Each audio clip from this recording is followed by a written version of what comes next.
好耐好耐以前，人們冇遮。如果落雨，啲人啲衫就會濕晒，好唔舒服。老班諗，如果可以整一啲嘢嚟擋雨就好啦。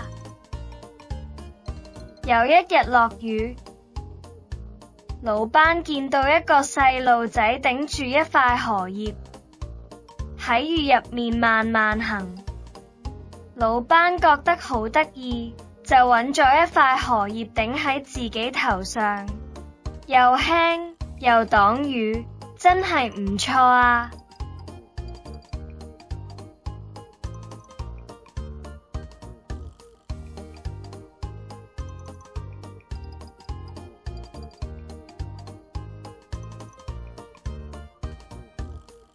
老班返到屋企之後，整咗一個竹架，個樣好似荷葉咁。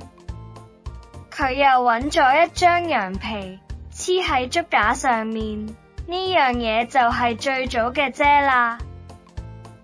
後嚟，老班又將把遮整到可以活動，用嘅時候打開，唔用嘅時候閂埋。從此以後，大家就唔使再怕落雨啦。